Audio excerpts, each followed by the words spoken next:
Domingo, 14 de maio de 2017, Dia das Mães. Foi a mãe das mães que ensinou os pastorinhos Francisca e Jacinta a serem santos. A missa de canonização presidida pelo Papa Francisco foi ontem em Fátima e marcou os 100 anos das aparições de Nossa Senhora na Cova da Iria. O repórter Canção Nova está começando. A Cova da Iria ficou assim, repleta de 300 mil peregrinos de várias partes do mundo. O local onde há exatos 100 anos Maria apareceu aos pastorinhos, uma festa sem fim. Antes da missa, o Papa rezou no túmulo de Francisco e Jacinta. Enquanto isso, um cortejo com a imagem da Virgem do Rosário de Fátima deixou devotos emocionados. Aqui neste mesmo local, no ano 2000, João Paulo II beatificou os pastorinhos Francisco e Jacinta. E hoje, 17 anos depois, diante desta multidão, Francisco os declara santos. Eles são as primeiras crianças não mártires a serem canonizadas. No rito da canonização, feito em português, o tão esperado anúncio. Declaramos e definimos como santos os beatos Francisco Marto e Jacinta Marto.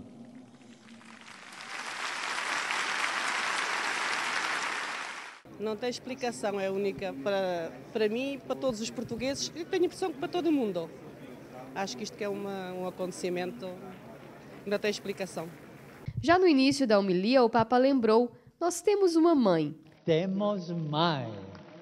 E recordou que há 100 anos Maria apareceu aqui não para ser vista, mas para nos alertar sobre o risco do inferno e para falar da luz salvadora de Cristo. Uma festa que o Papa quis estar unido aos peregrinos para agradecer todas as graças concedidas ao mundo a partir daqui, inclusive a santidade de Francisco e Jacinta. Ele agradeceu por todas as orações que recebe e disse que não poderia deixar de vir aqui no santuário, venerar a Virgem de Fátima e confiar seu rebanho a ela. Irmãos e irmãs, obrigado por me acompanhardes. O Papa convidou a todos a uma redescoberta do rosto jovem e belo da Igreja, que brilha quando é missionária, acolhedora, livre, fiel, pobre de meios e rica no amor. No ofertório, a criança brasileira que recebeu o milagre por intercessão dos pastorinhos e o abraço cheio de carinho e gratidão. No final, num momento de adoração ao Santíssimo, Francisco abençoou os doentes que participaram da celebração. Depois da bênção, a emoção dos milhares de devotos ao cantar o adeus e acompanhar o retorno da imagem de Fátima à capelinha, uma imagem para ficar guardada em nossos corações. Fátima é muito edificante. A mensagem de Fátima é muito edificante, nos fala de conversão e o centenário das aparições é uma festa importante para todo mundo. Nós estamos muito felizes de estar aqui, principalmente porque conseguimos vir para esta festa em família. E em família? Na visita a Fátima, que começou na sexta-feira, Francisco rezou durante 2 momentos na capelinha da aparição. Ofereceu a rosa de ouro e, diante da imagem de Fátima, nos comoveu com seu olhar e silêncio. Na noite, o Papa ainda voltou ao santuário e, como peregrino, caminhou até a capelinha para ali rezar o rosário. Na procissão das velas, as cerca de 300 mil pessoas reunidas no santuário acompanharam a procissão da Virgem mais brilhante que o sol.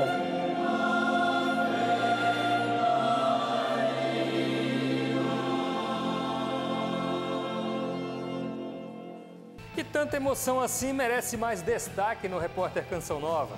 Ao longo do programa de hoje, vamos mostrar tudo sobre o centenário das aparições e a alegria dos peregrinos em Fátima. Mas a gente mostra também a nomeação de novos bispos para o Brasil.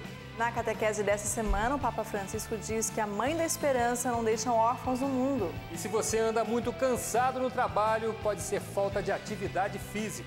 Os termos jurídicos que estão cada vez mais presentes na vida dos brasileiros. 2 dos 3 pastorinhos visitados por Nossa Senhora em Fátima, Portugal, agora estão nos altares da santidade. O Papa canonizou Francisco e Jacinta no Santuário de Fátima.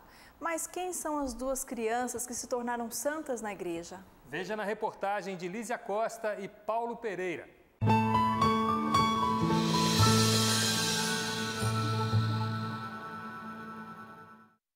Lúcia, 10 anos de idade, e os primos Francisco, com 9, e Jacinta, com 7. Ajudavam os pais a cuidar das ovelhas. E brincavam nos vales da pequena vila portuguesa, quando foram visitados pelo céu. A vida de Lúcia, Jacinta e Francisco foi marcada por essas visitas. A primeira foi aqui, bem perto da casa deles. Na primavera de 1916, os três viram um anjo. A visita se repetiu por mais 2 vezes. Um caminho pedagógico que preparou o coração dos 3 pastorinhos para o encontro com a Virgem do Rosário. Em 1917, já tendo vivido a experiência mística com o anjo, começam as aparições de Nossa Senhora, um encontro que mudou a vida das pequenas crianças. Lúcia, a prima de Francisco e Jacinta, revela que depois do encontro com Nossa Senhora, Jacinta se impressionou com o sofrimento das almas no inferno e passou a dedicar-se à oração e ao sacrifício pela conversão e pelo Papa. Acolhia o sofrimento com docilidade, como a doença que precisou enfrentar sozinha no hospital em Lisboa, onde morreu sem a companhia dos que amava, mas com a serenidade de quem já tinha experimentado o céu aqui na Terra. A Jacinta era a criança típica feminina dançarina, ligeirinha, amuada, de quando em quando amuava, quer dizer, muito susceptível, portanto, muito susceptível, agora muito generosa, capaz de realmente dar tudo de um momento para o outro. Digamos que era toda ela coração. Francisco também, depois de ver Maria, queria dar alegria a Deus e viveu intensamente a oração contemplativa. Morreu praticamente 1 ano após a última aparição, deixando um testemunho de escolha e adesão extrema a Deus.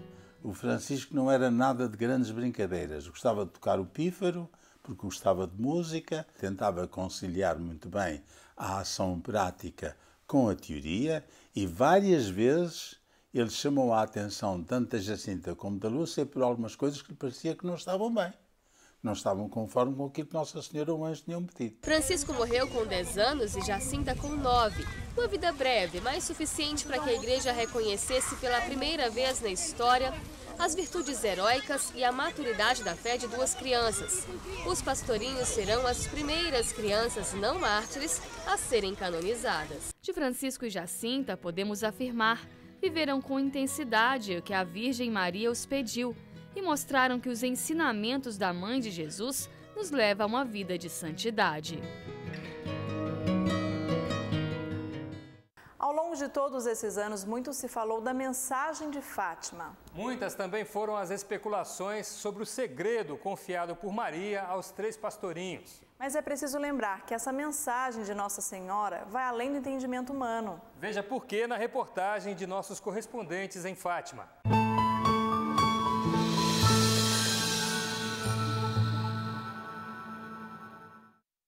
Penitência, oração e conversão. Palavras-chave para entender não só a mensagem, mas o caminho proposto por Nossa Senhora de Fátima. Nas aparições aos pastorinhos, a Virgem, que as crianças declaravam ser mais brilhante que o sol, fazia constantes apelos à oração, entre elas a contemplação do rosário. Nos relatos de Lúcia, uma das 3 crianças às quais Maria falou, ela conta que Nossa Senhora pediu para suportar o sofrimento em ato de reparação pelos pecados com que Jesus é ofendido e de súplica pela conversão dos pecadores. Maria pediu que se rezasse o terço todos os dias, para que se alcançasse a paz no mundo e o fim da guerra. Em 1916, 17, 18, o mundo encontrava-se pela primeira vez numa situação de guerra mundial.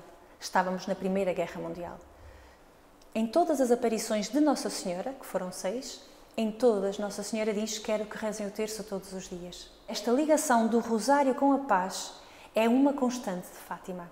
No fundo, podemos afirmar que quando Nossa Senhora pede o terço todos os dias, na mensagem de Fátima, o pede para a paz. Na aparição de julho de 1917, Nossa Senhora confia aos pequenos pastores um segredo, guardado pelas crianças, apesar das numerosas pressões e ameaças. Lúcia, quando já estava no convento, transcreveu a mensagem que depois foi revelada pela Igreja. A primeira parte do segredo de Fátima se refere à visão do inferno. A segunda parte fala da devoção e da consagração ao Imaculado Coração de Maria e faz referência à consagração da Rússia como meio de evitar evitar uma nova guerra. A terceira e última parte apresenta a visão que os pastorinhos tiveram da Igreja Peregrina e Mártir, perseguida pelo comunismo do século XX.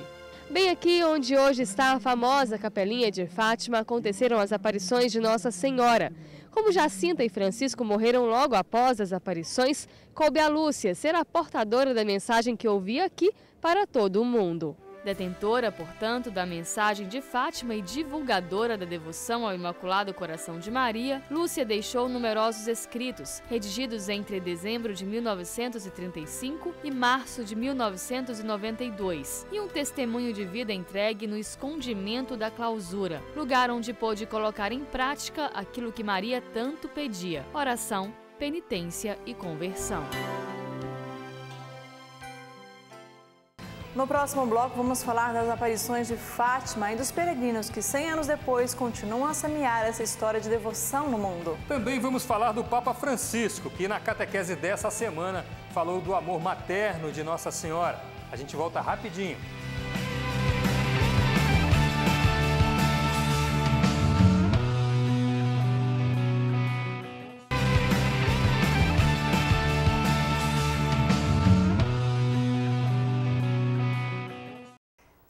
Depois, as aparições de Nossa Senhora em Fátima ainda geram frutos de conversão e devoção nos dias de hoje. Tanto que o local onde Maria apareceu se tornou rota de peregrinos de todo o mundo. Sabe quantas pessoas visitam o santuário todos os anos? 6 milhões.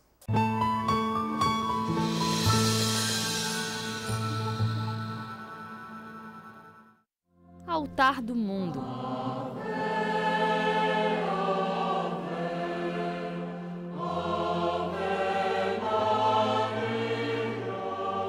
Para esta pequena cidade no interior de Portugal que milhares de pessoas vêm todos os anos. A Cova da Iria, um dos locais em que Nossa Senhora apareceu aos pastorinhos, se tornou roteiro certo de peregrinações. Pelo menos 6 milhões de pessoas passam por aqui todos os anos, para deixar orações e levar experiências fortes de fé e conversão, depois de tocarem nos milagres.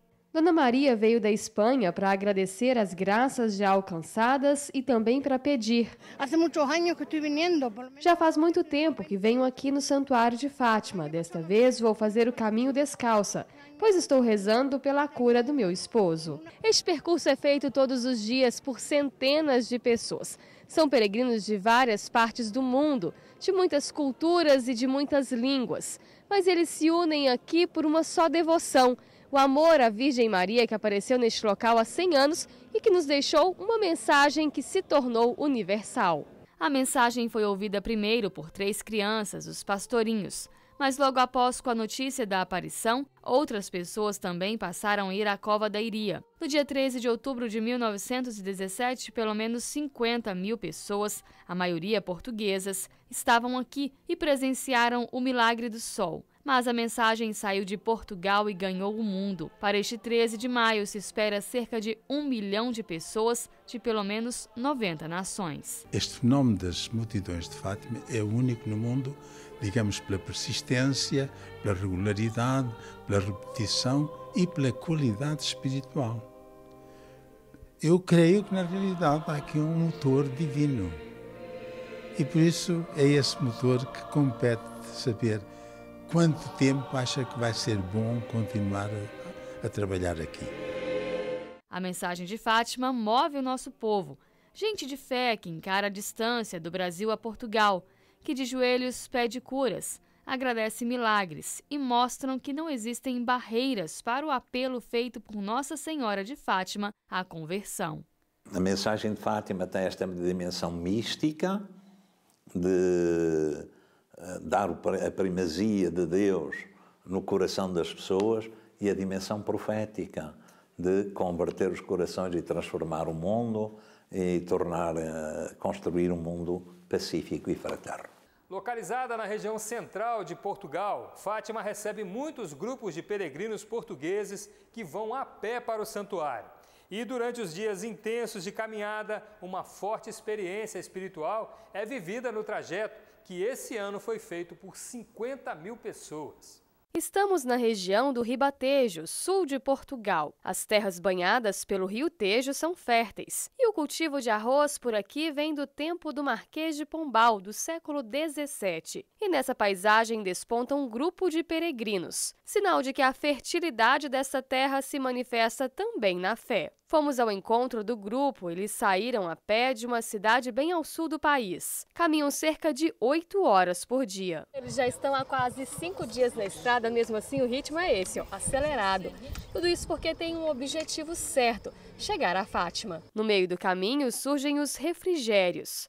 Um apoio, um sorriso, um incentivo a continuar. E assim eles seguem com passos firmes na beira do asfalto, dando à paisagem a beleza do testemunho de força e de fé. Depois de mais ou menos 4 horas de caminhada, o grupo faz uma pausa, mas o repouso deles é assim, em oração. Aqui conhecemos melhor alguns peregrinos, como a mais jovem deste grupo. Ela tem 19 anos, mas a experiência de caminhada já começou há mais tempo. Caminhamos com as nossas fragilidades e cada um com os seus ideais de vida. No apoio para a caminhada, nomes e intenções que ajudam a sustentar os passos. Fazer estes caminhos, andar a sofrer, ficar com as bolhas nos pés, eles não sentem, porque aquilo que eles vivem é muito maior do que isso.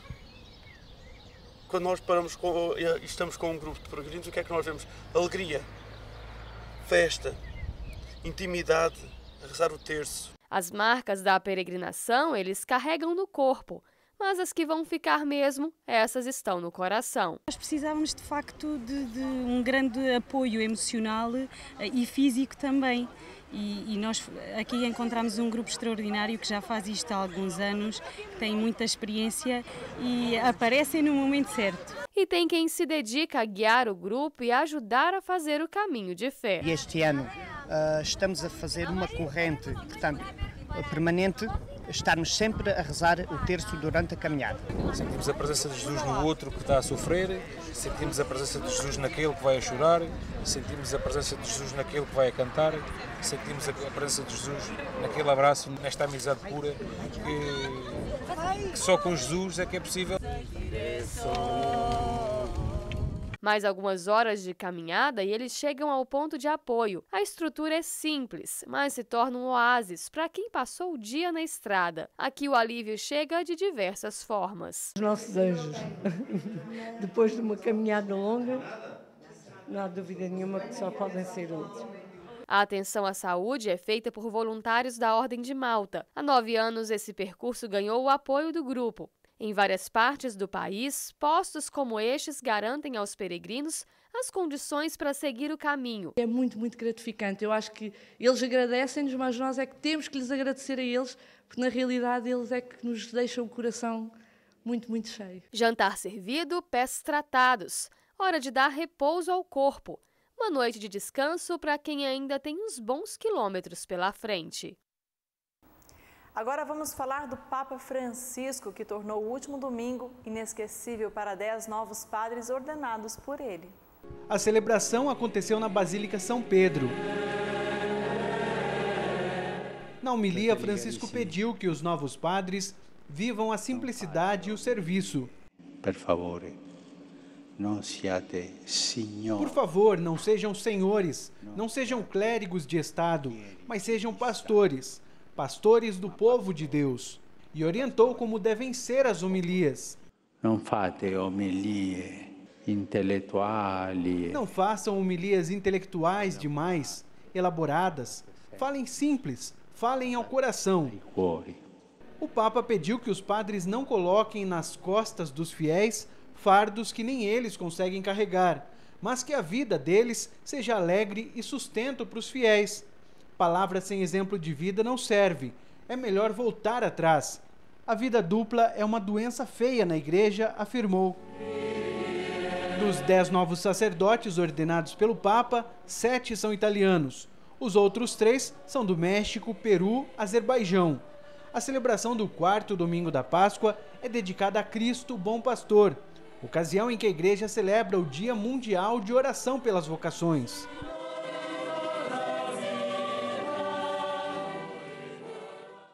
E no meio da semana que passou, o Papa Francisco nomeou 3 novos bispos para o Brasil. As nomeações são de Dom Wilson Basso, atual presidente da Comissão Juventude da CNBB, para a Diocese de Imperatriz, no Maranhão. Dom Francisco Carlos Bach, membro da Comissão da CNBB para Tribunais Eclesiásticos, assume a Diocese de Joinville, em Santa Catarina. Em Campo Mourão, no Paraná, Padre Bruno Eliseu Versari será bispo coadjutor. E no Amazonas, Padre José Ionilton Lisboa de Oliveira foi nomeado bispo da Prelazia de Itacoatiara. Essa nomeação dos novos bispos do Brasil foi no final da catequese da última quarta-feira, quando o Papa Francisco disse que não somos órfãos e apresentou Maria como a mãe da esperança. Non siamo orfani, abbiamo una madre in cielo, è la Santa Madre di Dio, perché ci insegna la virtù dell'attesa, anche quando tutto appare privo di senso. Lei sempre fiduciosa nel mistero di Dio, anche quando Lui sembra eclissarsi per colpa del male del mondo. Nei momenti di difficoltà, Maria, la Madre che Gesù ha regalato a tutti noi, possa sempre sostenere i nostri passi, possa sempre dirci al cuore: alzati, guarda avanti, guarda l'orizzonte, perché lei è madre di speranza. Grazie. No mês de maio é tradição para muita gente visitar santuários marianos, fazer orações especiais a Maria e declarar seu amor a Nossa Senhora. Maio, que também é chamado de mês das mães, é dedicado a Maria. Mas você sabe como tudo isso começou? A repórter Elane Santos explica pra gente. Senhora do Auxílio, Senhora do Rosário, Senhora de Milagres. Problema de fígado também, e ia fazer o transplante, mas Nossa Senhora intercedeu por isso. Ela me protegeu meu filho e protegeu meu parto. E aí eu senti a presença dela na minha vida naquele momento. Mãe da Igreja apresentou ao mundo o menino Jesus para socorrer homens e mulheres de todos os tempos. Mais brilhante que o sol, se revelou a 3 crianças em Fátima. Se fez negra, saída das águas, para se tornar a mãe de uma nação. Senhora de traços distintos, de tantos nomes. A mesma Maria que por muito tempo homenageamos no mês de maio. O mês de maio era muito celebrado tanto na Grécia Antiga quanto na Roma Antiga. Porque tinha 2 deusas na Grécia Antiga, a deusa Artemisa, que era a deusa da fecundidade. Eles celebravam no mês de maio. E em Roma era a deusa Flora, que era a deusa da natureza. A Igreja aproveitou esse conceito pagão e cristianizou. Né? Então, a partir aí da Idade Média, começamos a ter o mês de maio, mês de Maria, né? com celebrações de 30 dias, e isso chegou até nós. Dedicar o mês de maio a Maria é uma tradição que vem lá do outro lado do mundo, porque no hemisfério norte é primavera no mês de maio. Esse é um costume que nos dá de presente um mês inteiro dedicado a Maria, a flor mais bela do jardim de Deus. Mulher que também ensina seus filhos como florir na fé. O mês de maio é um mês que a gente precisa, basicamente, eu penso, fazer 3 coisas. Primeiro, uma boa consagração à Virgem Maria. Segundo, eu penso imitar as virtudes de Maria, né? Como mãe, como... Tá? E terceiro, a gente pedir muito a intercessão dela. Gestos que aproximam da mãe e refletem a gratidão do coração dos seus filhos. Quando boto meu pé no chão de manhã, eu já estou agradecendo a ela, agradecendo a Jesus por estar em pé. Nossa Senhora para mim é tudo, é a mãe de Jesus, a nossa rainha misericordiosa. No próximo bloco, vamos entender por que é preciso conhecer o significado dos difíceis termos jurídicos usados no Brasil. E os testemunhos de quem encontrou na devoção a Nossa Senhora de Fátima o sentido de uma vida vitoriosa.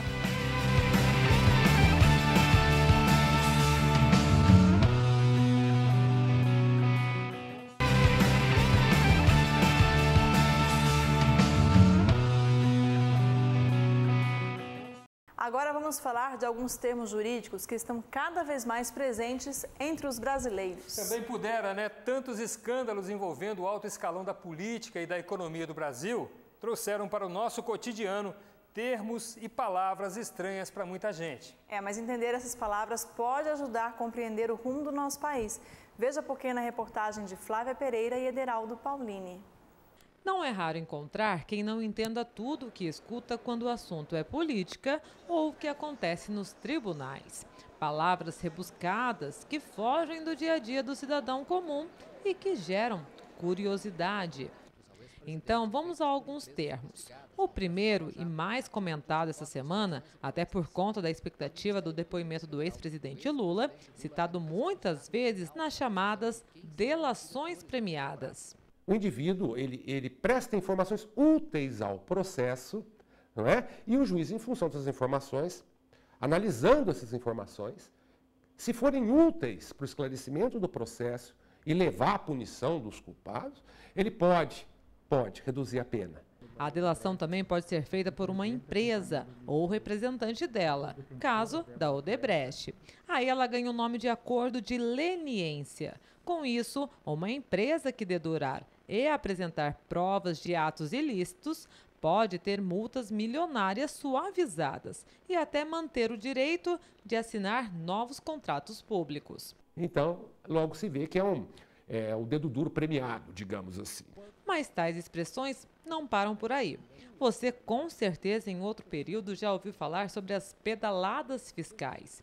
Podemos dizer que uma bicicleta que se chama governo poderia andar numa pista até 30 km por hora, limite de gastos.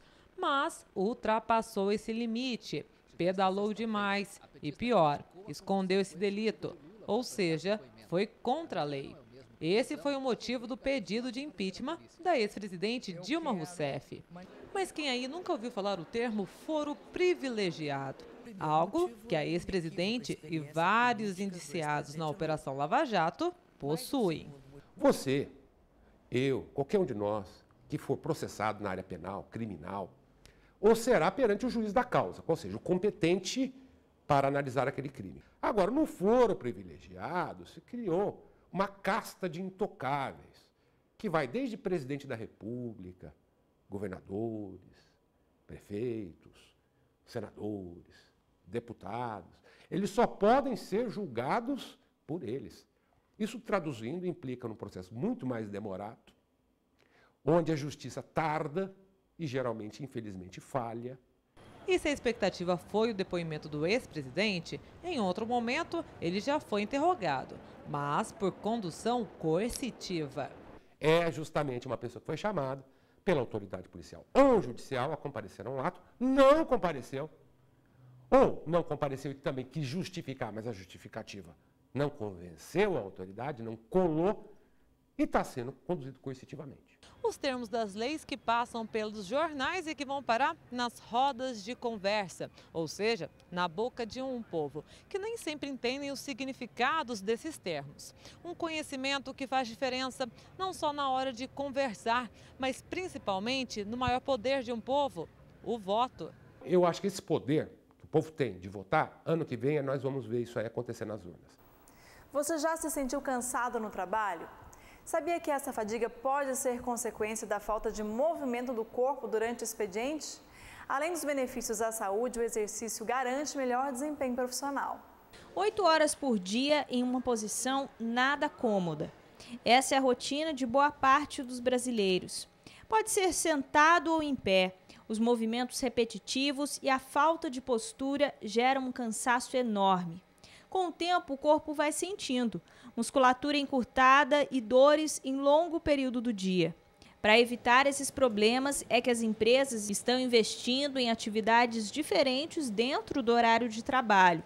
Aqui, a Laboral começou há pouco mais de um mês. O exercício é feito sempre em grupo, o que facilita o resultado. Tudo isso vai melhorar a circulação sanguínea, vai melhorar a amplitude de movimento e vai trazer um conforto e uma diminuição de dor ainda maior. Além, da mudança de postura, naquela mudança repetitiva do dia a dia, existe aquele descanso mental. né? Então ele sai daquele ambiente de trabalho, ele pode dar uma volta dentro da sua empresa, ele pode realizar pequenas atividades de alongamento. Uma paradinha de 10 a 15 minutos na correria do trabalho pode fazer mais do que a gente imagina. A Aparecida criou o hábito de não só fazer alongamentos durante a ginástica laboral, mas também aqui perto da mesa do escritório. Depois disso, ela conta que o trabalho flui bem melhor. Que dê um alívio, que faz a gente se cuidar melhor e, no caso de tensão, a gente faz os exercícios e melhora. Mas antes dos benefícios, a rotina era bem diferente. Tinha dores nas costas e no punho. Agora, a nova dinâmica garantiu mais motivação para estimular a quem também deseja dar o primeiro passo. Vale a pena deixar a preguiça de lado e você traz aquele hábito para a sua rotina. Então é bem gostoso. Além da convivência, a gente sofre menos, a gente fica e sofrendo menos, a gente tem mais prazer em trabalhar, a gente tem um desempenho melhor, isso é sem dúvida. Faltam menos de 30 dias para a igreja celebrar o Pentecostes. Mas até lá, um símbolo está presente em todas as missas. Estamos falando do círio pascal, que ilumina o altar no mundo inteiro durante as celebrações. Um símbolo que anuncia a boa nova.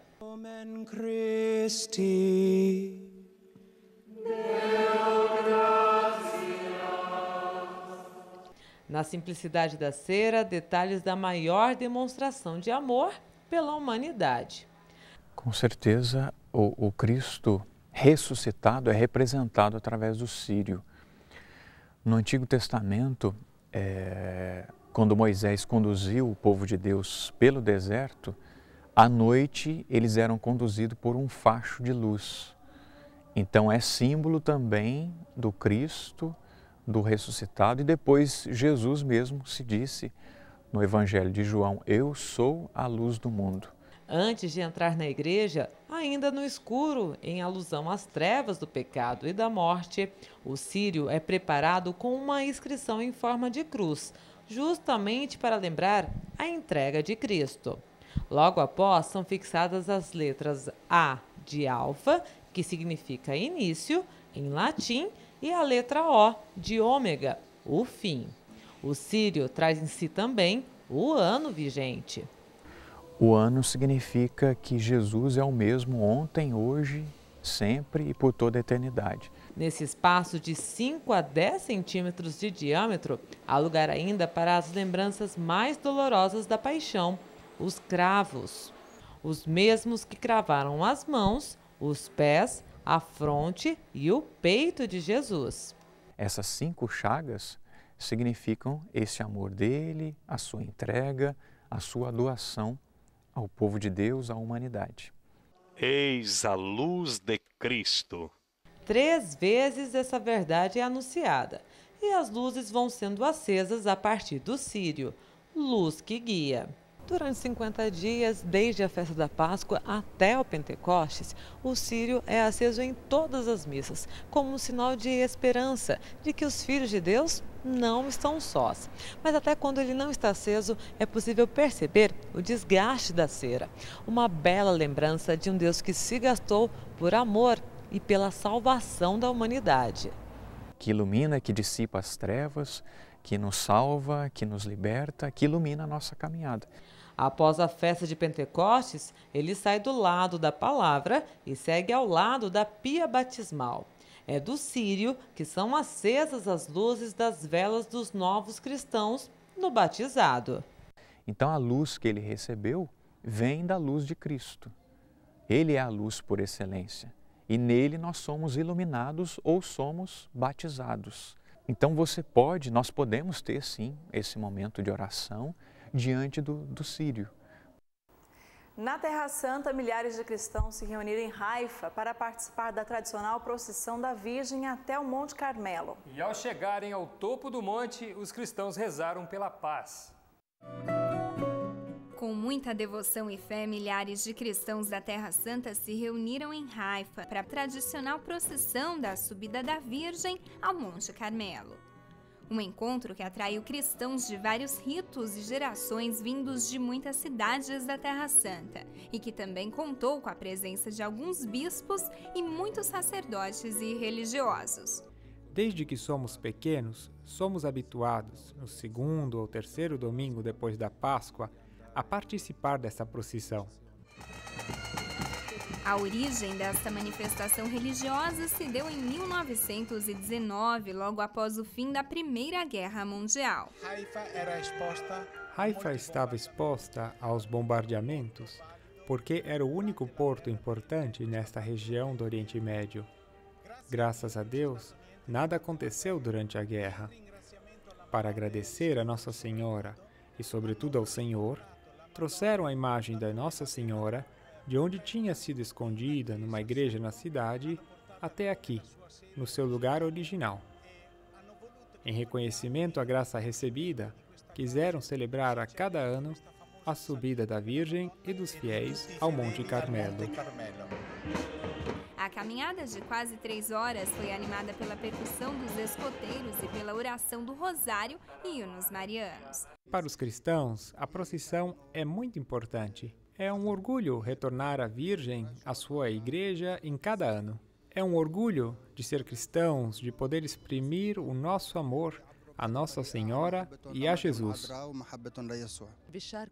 Eles participam com toda a fé. É belo pensar que o encontro à ajuda de Nossa Senhora, que aconteceu há tanto tempo, em 1919, não foi um ato isolado que se encerrou ali. A Virgem continua a nos acompanhar, é presente em nossas vidas em cada momento. Uma nota característica desta manifestação na edição de 2017 foi a oração pela paz. Neste ano, de modo particular, esta subida teve seu sentido relacionado a Nossa Senhora de Fátima, porque é o centenário das aparições. Como lá, a Virgem pediu orações pela paz. Hoje, nós rezamos especialmente pela paz no Oriente Médio, na Síria, no Egito, no Iraque e aqui no nosso país, a Terra Santa. Agora, nossos repórteres vão levar você para conhecer um pouco do Santuário de Fátima, que tem se tornado o destino certo de milhares de peregrinos de várias partes do mundo.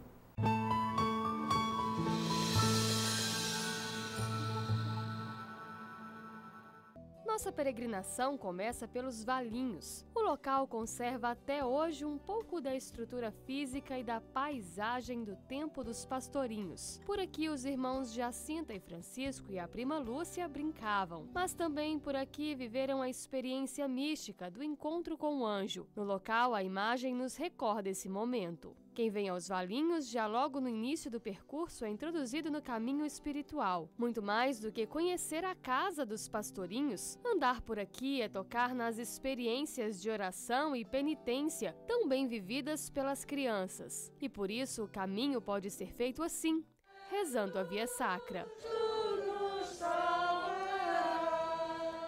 Acho que todo mundo que sai, né, parte em peregrinação, em busca de um novo encontro, encontrar espaços propícios para isso, como aqui esse espaço verde, tudo é favorável, né, esse encontro. Na estradinha rodeada de árvores estão escondidos lugares especiais, como este, onde Nossa Senhora apareceu aos pastorinhos no dia 19 de agosto, única aparição fora da Cova da Iria. Nossa Senhora é um referencial de fé, de ajuda, né, e sempre de uma grande bênção nas nossas vidas.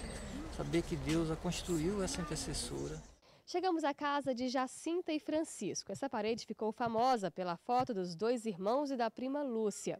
A casa foi conservada e hoje serve de sinal da origem simples dos pastorinhos. Nosso roteiro continua e seguimos para o Santuário de Fátima. Uma passarela indica o caminho para o coração do santuário, a Capelinha das Aparições. Construída em 1919, segundo o pedido feito por Maria na sua última aparição. Quero dizer-te que façam aqui uma capela em minha honra, que sou a Senhora do Rosário, que continuem sempre a rezar o terço todos os dias. E por aqui, todos os dias, se reza o rosário. A imagem de Nossa Senhora está no local exato onde se encontrava a azinheira, sobre a qual a Virgem Maria apareceu a Lúcia, Jacinta e Francisco por 5 vezes em 1917.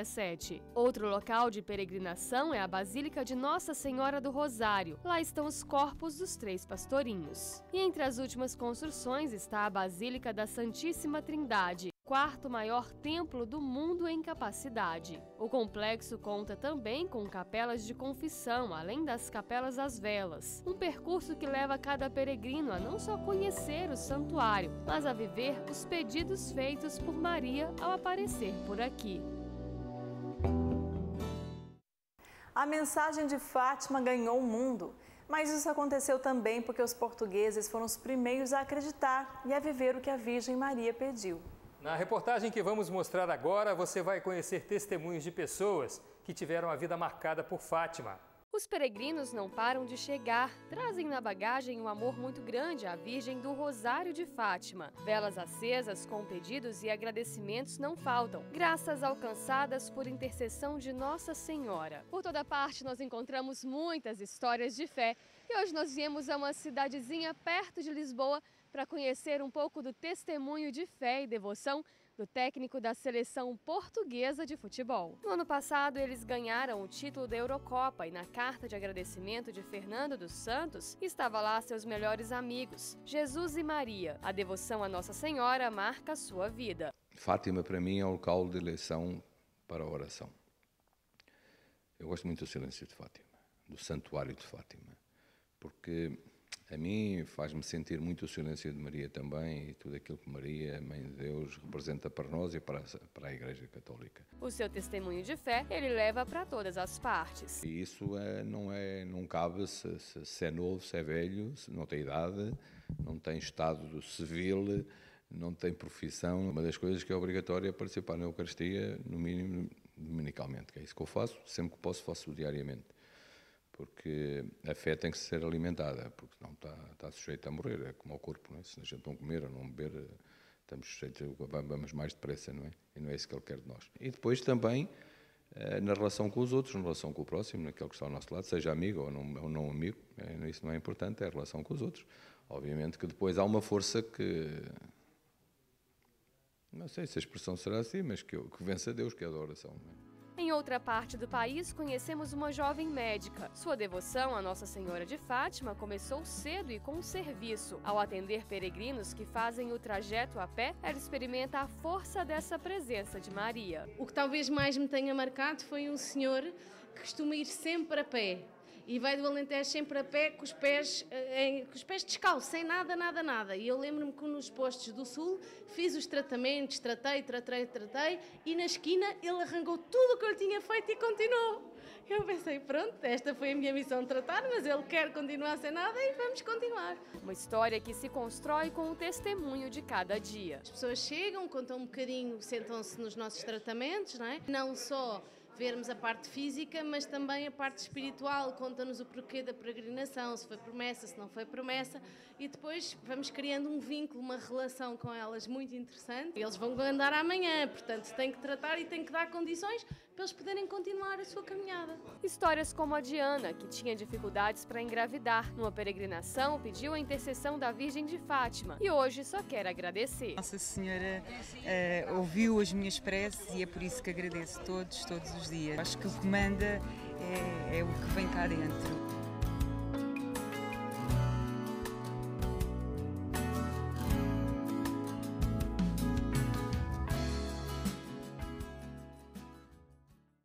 Mãe é um presente de Deus e celebrar sua presença amorosa que acolhe, cuida, educa e ajuda a crescer é celebrar a própria vida. Ser mãe é ser parte do milagre da vida, é realizar um sonho. E Repórter Canção Nova conta a história de alguém que experimentou esse milagre.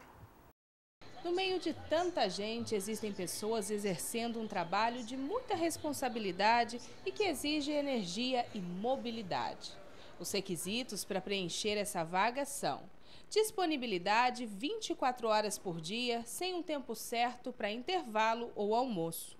O trabalho será realizado 7 dias na semana, sem folga, sem feriado, sem férias, sem salário. Será possível alguém aceitar essas condições? Jamais, porque eu tenho outros afazeres também, né? Não é só o trabalho. Não aceitaria porque eu preciso seria bom uns 2 dias pelo menos, como normalmente é, para poder curtir a família, curtir os amigos. Para mim o lazer é essencial também. Não aceitaria não, só se alguém estiver pagando promessa mesmo. Não, eu não aceitaria, eu acho isso muito injusto. Ainda é preciso ter conhecimento de gastronomia, medicina, finanças e pedagogia.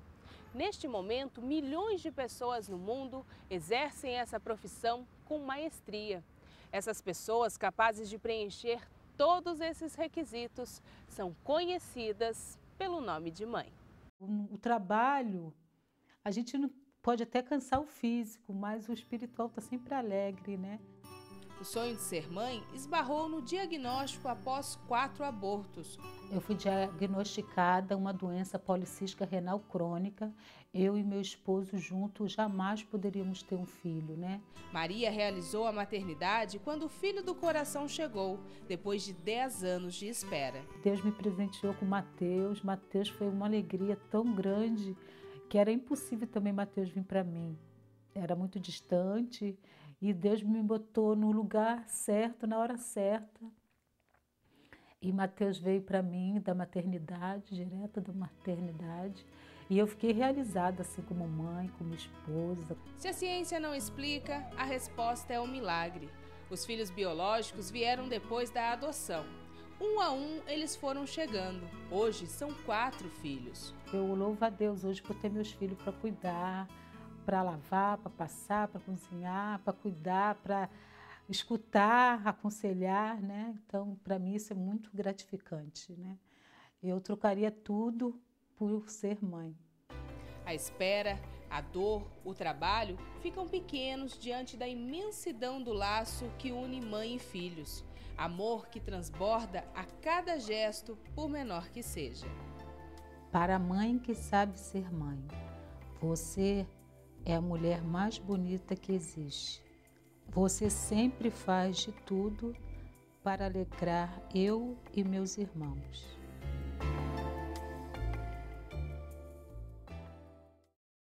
No Dia das Mães, queremos cumprimentar e agradecer a todas as mulheres desse imenso Brasil que assumem e vivem com dedicação e responsabilidade sua vocação materna. Vocação materna que se realiza de diversas maneiras, seja no cuidado dos filhos biológicos, seja na acolhida e adoção de outros filhos. Deus Pai, por intercessão de Nossa Senhora, derrame suas bênçãos sobre todas as mães do nosso Brasil. Até domingo que vem, se Deus quiser. Uma excelente semana a todos. Deus abençoe. Tchau.